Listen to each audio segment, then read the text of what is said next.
Welcome back to Pile of Mopars.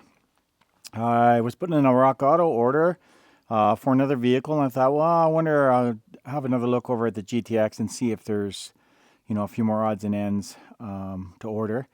And I headed up on the lift and found a few interesting things, so I thought I would give you a quick view.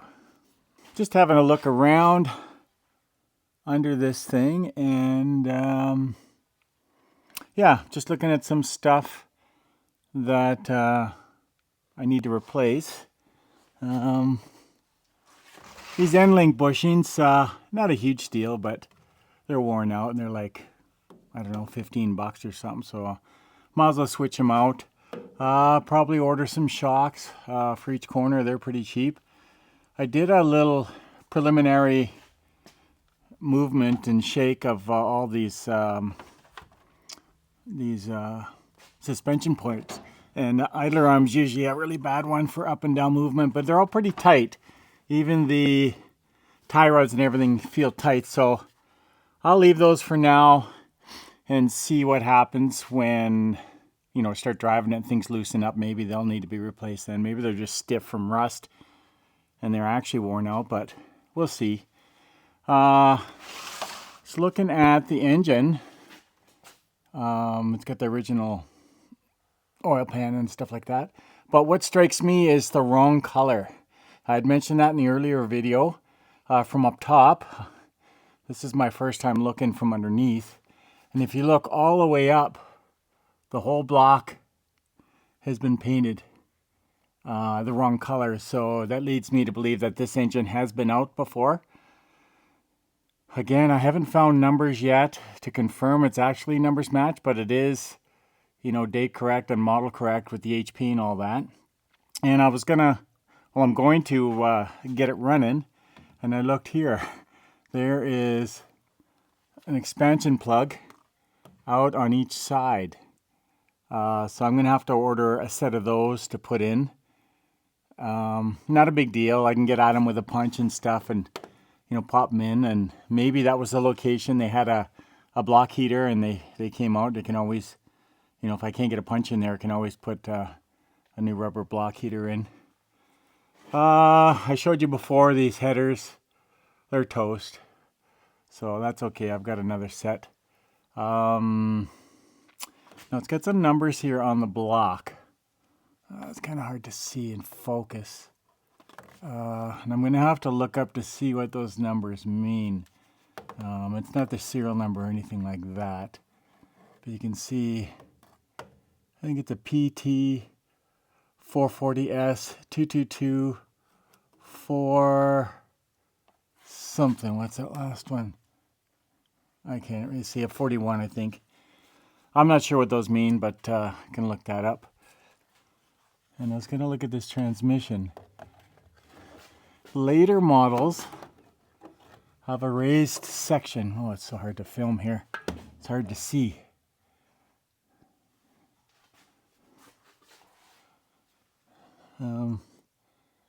Yeah, later model transmissions have a raised pad on the side of the bell housing with the VIN on it. I was thinking maybe if it was a newer model trans that it would have a VIN of what car came out of. Because he did say this was a Sears replacement. You can see it's all painted red and typical of a rebuild, or although usually they paint them blue. Of course, everything's spider webs and stuff, so I'm guessing that the tranny is going to be good. I'm going to put a tail shaft seal in it, which I've already got, and a pan, gasket, filter, and then adjust the bands. But there are some numbers on the side right above here in the casing. I'm going to try and see if I can look up, scrape it, and that'll tell you the model car it came out of, as far as Hemi 440, 3-3, that kind of thing. More rusty header. And then look at this. This is the frame we were looking at before. You can just see she's pretty crusty all through there, so I'll figure something out. Again, I'm not going to restore this car. It's just going to be a driver, so Might even put a cap over that or weld in a couple plates as a temporary fix just to, you know, make it safe. You know, not looking for restoration. The floors, it's pretty good. This is underneath the driver's feet right here. And she's pretty, here it's pretty crusty. And same with on the passenger side. You can look right in there and see the hole there and stuff. So kind of as expected. The other floors don't look bad from the bottom. Well, there is a couple spots right there in the dip. But not bad. It's a non-undercoated car, as you can see. Rockers look pretty decent. And this is that spot behind the passenger seat and the footwell there. That's rotted, but we knew that. And of course this dual exhaust is done. Now we're going to move back here.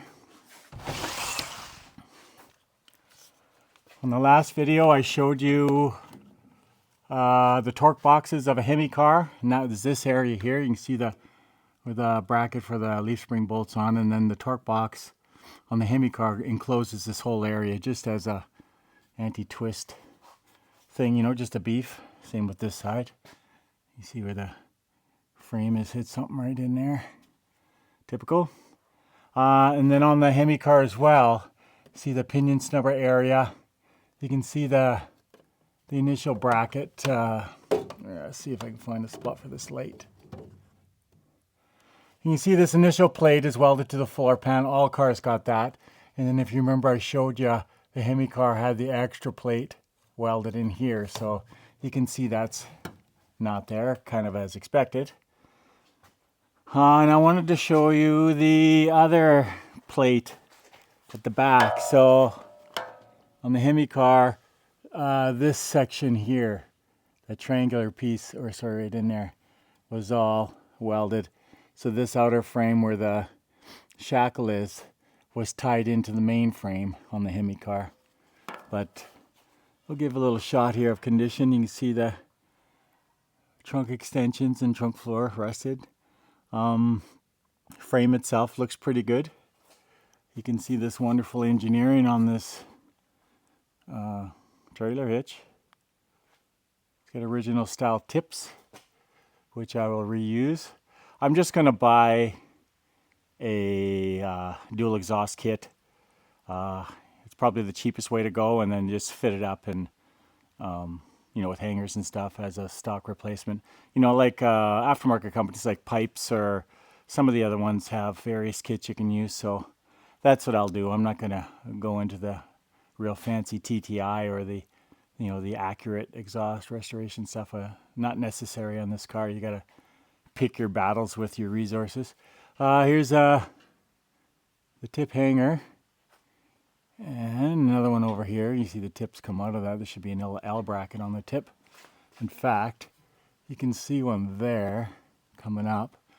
And this one had fallen out, which I have the piece, so it needs to be welded back in.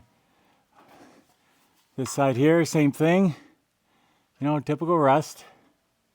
Again, this is how we used to find the cars back in the 80s. You know, just a worn out, drivable car. Although this one's not drivable, I think it will be. And of course, back then they were cheap, right? Well, I mean, relative. They were cheap compared to today for sure. A car like this back in the day would be, you know, $1,000, $1,500, something like that. Have to drop this tank out.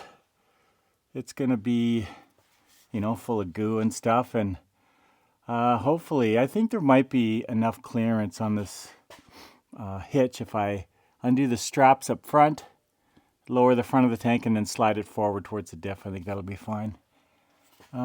Here I confirmed what I thought was going to be the case, is the gear differential, a 3:23 ratio. He said it was an open diff, and I got no reason to not believe him. That would have been standard. But one other thing, other than jacking up the wheels and checking that both axles turn to see if you have a sure grip, there will be a tag, another tag on another bolt that says, you know, use sure grip differential fluid. These shocks You see they got helper springs bolted to them, which is kind of a interesting setup. It looks like it's just a stock style shock, and then they bracket here and bracket up top, maybe to boost sagging springs, I would guess. These are the original springs. You can see by the, what's there, 7 leaves on this passenger side and 6 on this side.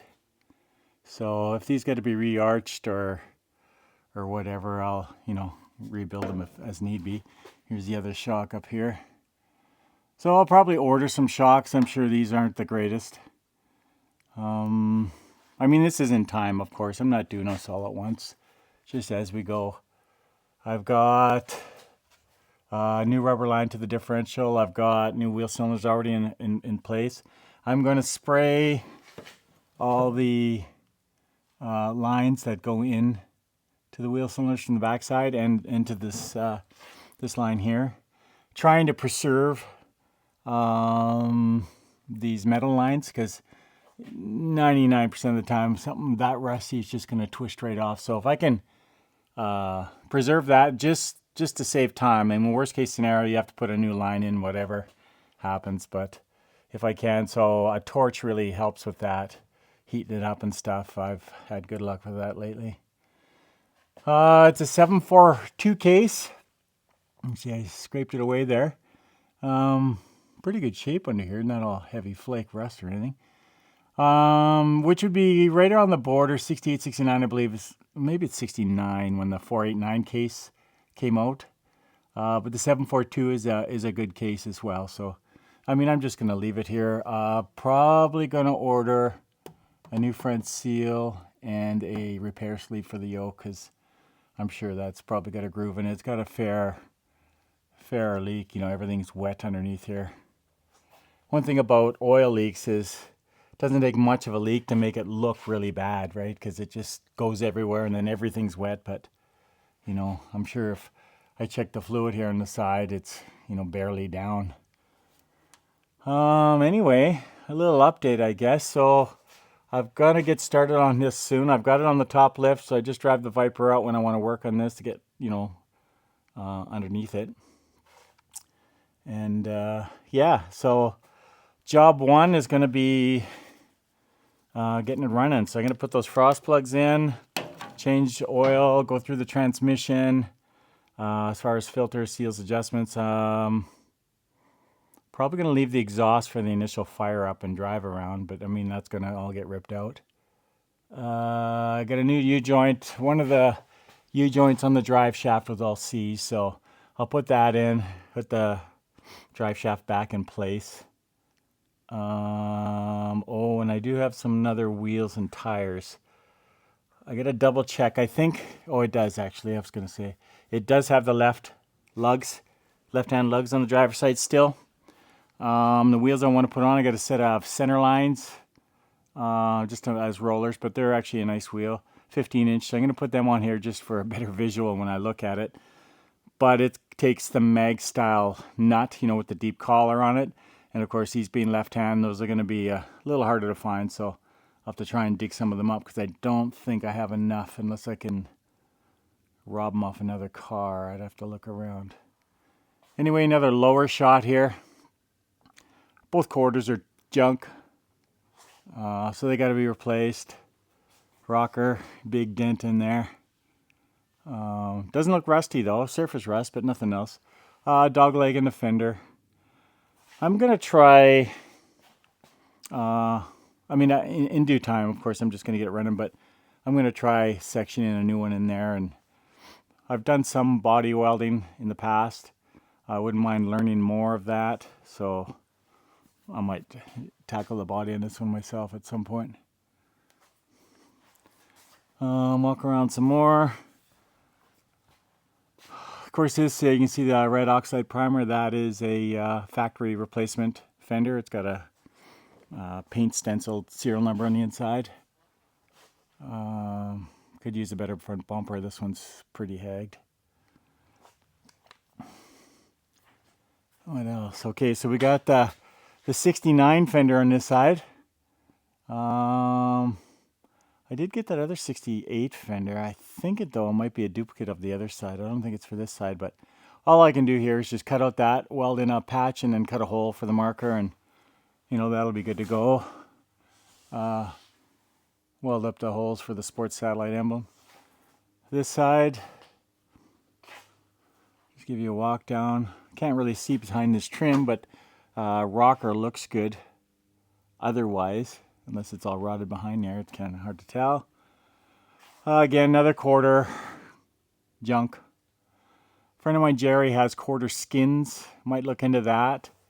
Otherwise, your other option is AMD, and it's full quarters, and of course that's 1,000 plus per side. The ones my buddy has are just the cheaper, you know, the Chinese. I guess they're all Chinese, but just the cheaper, just skins, and that might be, you know, doable on this car. We'll see. Yeah, so that's a bit of a walk around, of a little update now that I've got it on the lift.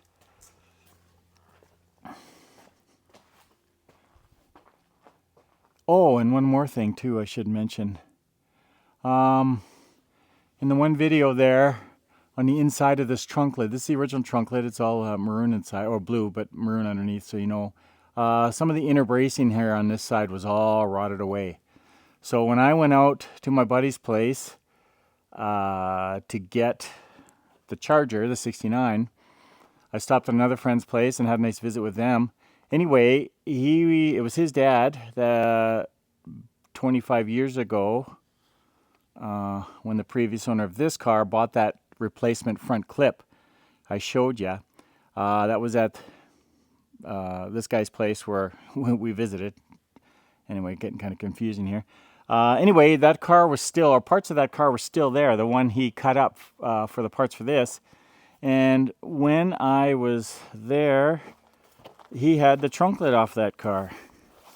And like I said, it's the bronze color, same thing originally as original paint. But this was a sports satellite, so it's got all the holes for the GTX trim. And you can see there's that original turbine bronze color, which is kind of a nice color for sure. And anyway, he had the trunk lid sitting up there. Now the one on the car is all rotted through here. This one is quite solid. It does have some swelling here in the seam and a bit of heavy surface here, but I think overall it's a much better option for the car. Anyway, my buddy just gave it to me. He said, hey, you want it? Take it. So, I mean, you can't go wrong with free. And, you know, the fact that it's the original color underneath and much better condition. So that'll find its way onto the car at some point. For now, I'll leave it the other one on just because the primer and the blue, it's all one color. It kind of matches the crappiness of the rest of the car. So that's this is definitely good to have.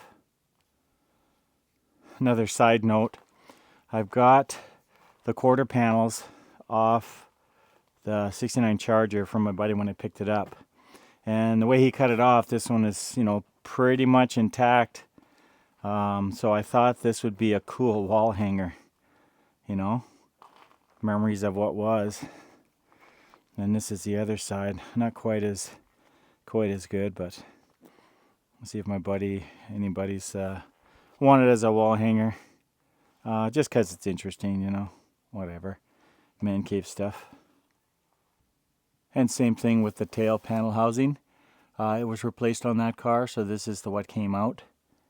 I grabbed that thinking, oh, maybe put some tail lights in there and wire it up as another wall hanger, but I mean, who knows when that'll happen.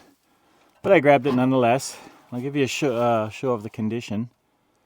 So back in the day, it was in a collision, and on the back driver's side, you can see how they just spliced another end of a panel on, and you know, welded it all on. Pretty typical of the era, but pretty much a garbage job for sure.